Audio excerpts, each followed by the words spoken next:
We did get some other stuff, though. They like Okorafor at left tackle. They like their talent on offense. They lost out on Calvin Ridley because another team offered more money.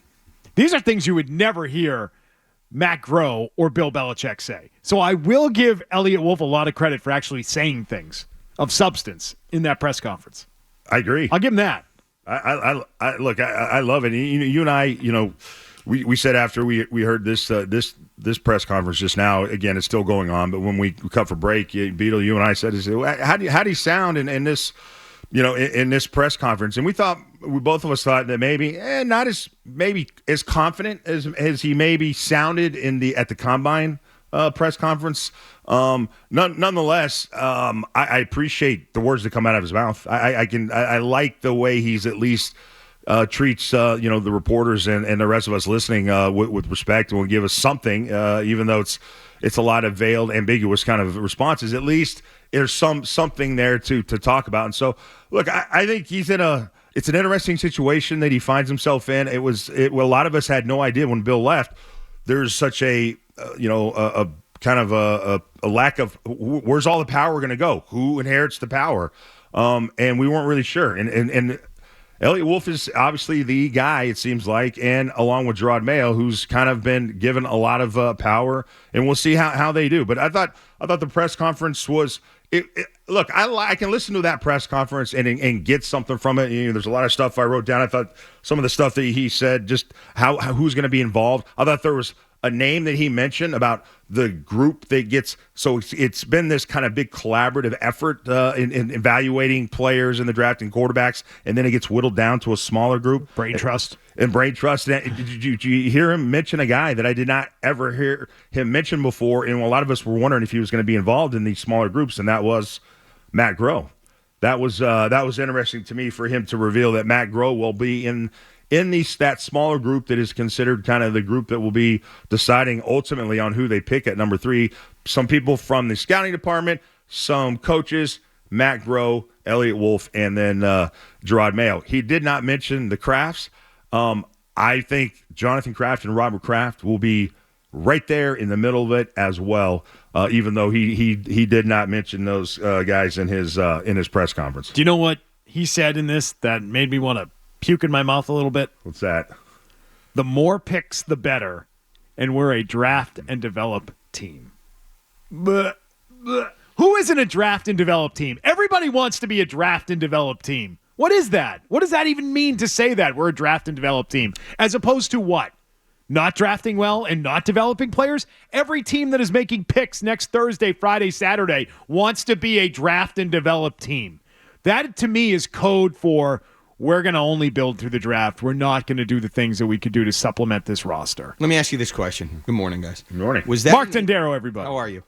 Was that insight into potentially picking a quarterback at 3? Which is what I expect them to do, but I'm just draft and develop. Because usually, if you draft a player, even in the 6th round, DeMario Douglas, that can play, they can, for the most part, get on the field as a rookie and play. This isn't Marcelo Mayer. This isn't baseball. So I didn't know if that was a little bit of insight into we could take a quarterback and because those like buy time sort of thing where it's it's going to take a little time even if we draft a quarterback. You'll see a quarterback, and that debate happens where we're going to develop a quarterback. You don't really, you can, but do you develop a rookie running back or receiver? You try. Everybody tries. They can't play initially. You try. Right. But the ones that can play all right away. There's more focus on developing a quarterback than maybe any other position, right?